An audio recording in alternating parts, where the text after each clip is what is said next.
Team India veteran spinner Ravichandran Ashwin అకస్మాత్తుగా international క్రికెట్కు వీడ్కోలు పలికి అందరికీ షాక్ ఇచ్చాడు.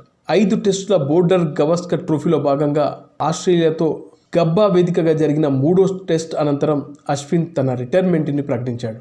కెప్టెన్ రోహిత్ శర్మతో కలిసి మీడియా సమావేశంలో పాల్గొన్న అశ్విన్ అన్ని ఫార్మాట్లకు వీడ్కోలు పలుకుతున్నట్లు ప్రకటించాడు. సిరీస్ మధ్యలోనే అశ్విన్ ఇలా రిటైర్మెంట్ ప్రకటించడం అందరినీ ఆశ్చర్యానికి గురిచేసింది. అంతేకాకుండా అనేక సందేహాలకు దారితీసింది.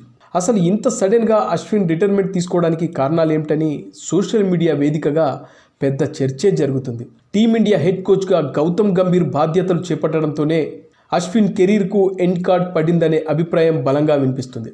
వాషింగ్టన్ సుందర్ను జట్లోకి తీసుకొచ్చి గంభీర్ అశ్విన్కు చెక్ పెట్టాడని, మిగిలిన సీనియర్ ఆటగాళ్లు కూడా అశ్విన్ బాటలో నడిచే సమయం ఎంతో దూరంలో లేదని కొందరు నెటిజన్లు అభిప్రాయపడుతున్నారు. అయితే న్యూజిలాండ్తో 3 టెస్టుల సిరీస్లో అశ్విన్ తడబడగా గంభీర్ సడన్గా వాషింగ్టన్ సుందర్ను జట్లోకి తీసుకొచ్చాడు. అతను వచ్చిన అవకాశాలను అద్భుతంగా అందిపుచ్చుకున్నాడు. మరోవైపు వాషింగ్టన్ సుందర్కు బ్యాటింగ్ సామర్థ్యం కూడా ఉండడంతో అశ్విన్ వెనుకబడిపోయాడనే అభిప్రాయం వినబడుతుంది. ఇక పెర్త్ టెస్టు వేదికగా అశ్విన్ జడేజాలను కాదని సుందర్కు అవకాశం ఇచ్చారు. తద్వారా అశ్విన్ స్థానాన్ని సుందర్ భర్తీ చేయగలడనే సంకేతాన్ని టీమిండియా మేనేజ్మెంట్కి ఇచ్చింది. ఇక పింక్ బాల్ టెస్టులో అశ్విన్కు అవకాశం కల్పించిన స్థాయికి తగ్గ ప్రదర్శన చేయలేకపోయాడు. ఇక 3వ టెస్టులో అతని స్థానంలో వచ్చిన జడేజా అద్భుతంగా బ్యాటింగ్ చేసి టీమిండియాకు ఓటమి తప్పించాడు. ఈ ఆటతో చివరి 2 టెస్టుల్లో జడేజాను పక్కన పెట్టలేని పరిస్థితి నెలకొంది. అంతేకాకుండా ఇప్పట్లో స్వదేశంలో టెస్ట్ సిరీస్లు లేవు.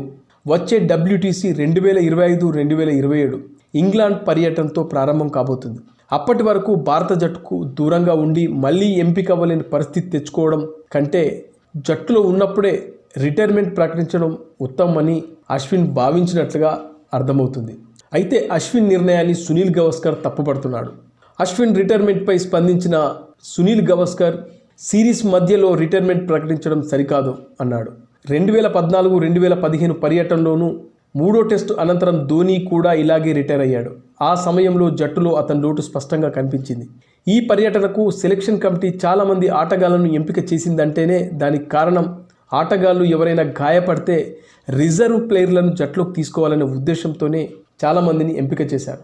సిడ్నీ మైదానం స్పిన్నర్లకు అనుకూలంగా ఉంటుంది కాబట్టి భారత్ 2 స్పిన్నర్లతో ఆడాల్సి వస్తుంది. ఈ సమయంలో అశ్విన్ సేవలు జట్టుకు అవసరమయ్యేవని, సిరీస్ ముగిసిన తర్వాత రిటైర్మెంట్ ప్రకటించాల్సింది, ఇలా మధ్యలో తప్పుకోవడం సరికాదని సునీల్ గవాస్కర్ ఫైర్ అయ్యాడు.